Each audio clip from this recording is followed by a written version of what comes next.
നമ്മളിപ്പോൾ ഉള്ളത് റോമിലെ തന്നെ അല്ലെങ്കിൽ വേൾഡിലെ തന്നെ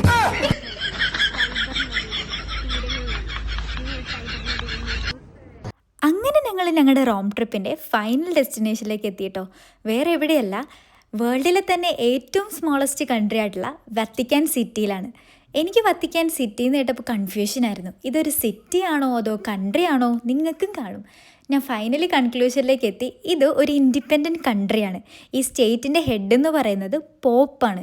ഇവർക്ക് സ്പെഷ്യാലിറ്റീസ് എന്ന് പറഞ്ഞാൽ ഇവർക്ക് സെപ്പറേറ്റ് ഇവരുടേതായ പോസ്റ്റ് ഓഫീസ് ഉണ്ട്. ഇവർ യൂറോ ആണ് യൂസ് ചെയ്യുന്നതെങ്കിലും ഈ കൺട്രിയിലേക്ക് മാത്രമായിട്ട് ഇവർക്ക് സെപ്പറേറ്റ് കോയിൻസ് ഉണ്ട്.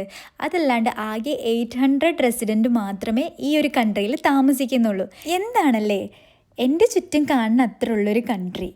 പിന്നെ ഇത് വേൾഡിലെ സ്മോളസ്റ്റ് കൺട്രി ആണെങ്കിലും നമ്മുടെ വേൾഡിൽ തന്നെ one of the largest church ഉള്ളത് ഈ കൺട്രിയിലാട്ടോ. വേറൊന്നുമല്ല, the saint Peter's basilica church. പിന്നെ ഞങ്ങൾ പള്ളി കയറാൻ നോക്കിയില്ല, കാരണം ആ ക്യൂ കണ്ടോ, നിങ്ങൾക്ക് കാണുമെന്നറിയില്ല. ഈ പള്ളിയിൽ കയറാൻ വേണ്ടിയിട്ട് ഈ കൺട്രി കഴിഞ്ഞും ക്യൂ ഇങ്ങനെ നീണ്ടു നിൽക്കുമായിരുന്നു. കൂടാണ്ട് അന്ന് ഈവനിങ് തന്നെയാണ് ഞങ്ങളുടെ ഫ്ലൈറ്റും. സോ ഞങ്ങൾ വെറുതെ ഫുഡ് തപ്പി ഇറങ്ങിയതാട്ടോ. ഞാനാണെങ്കിൽ ഇൻസ്റ്റഗ്രാമിൽ കുറേ ഫുഡ് സ്പോട്ട് ഇങ്ങനെ നോട്ടിട്ട് വെച്ചിട്ടുണ്ടായിരുന്നു.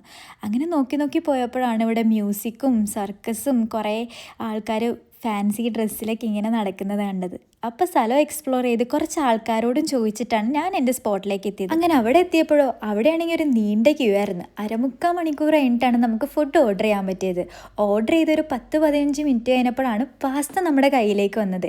എനിക്ക് റോം എന്ന് പറഞ്ഞപ്പോൾ തന്നെ എൻ്റെ മനസ്സിൽ കയറി വന്നത് പാസ്ത ഓർ പിസ്സ ആയിരുന്നു. അങ്ങനെ ഇത്രയും കൊതിച്ച് പാസ്ത എൻ്റെ കയ്യിലേക്ക് കിട്ടി. പക്ഷെ തിന്നിട്ട് പാസ്തയ്ക്ക് ഒരു ടേസ്റ്റ് ഉണ്ടായിരുന്നില്ല. ആകെ ഉപ്പ് മാത്രം എനിക്ക് ഫീൽ ചെയ്യുന്നുണ്ടായിരുന്നുള്ളൂ. എനിക്ക് കോൾഡായിരുന്നു. പക്ഷേ റോമിൽ വന്ന് പാസ്ത തിന്നുള്ളൊരു സാറ്റിസ്ഫാക്ഷനിൽ ഞാൻ റോമിനോട് ബൈ പറഞ്ഞ് നമ്മൾ റോമ ടെർമിനി പിടിച്ച് ഞങ്ങൾ രണ്ടുപേരും നേരെ എയർപോർട്ടിലേക്ക് ലാൻഡ് ചെയ്തു. എൻ്റെ ലൈഫിൽ ഇന്ത്യ അല്ലാണ്ട് വേറൊരു രാജ്യം കാണുമെന്ന് അറിയാൻ പാടില്ലാത്ത ഞാൻ ഇന്ന് ദേ ഇപ്പോൾ 3 രാജ്യങ്ങൾ കവർ ചെയ്തു. അത് ഇവനുള്ളത് കൊണ്ട്. സോ ഞങ്ങളുടെ വീഡിയോസ് ഇഷ്ടപ്പെടുകയാണെങ്കിൽ ലൈക്ക് ചെയ്ത് സപ്പോർട്ട് ചെയ്ത് കൂടെ കേട്ടോ. ബൈ.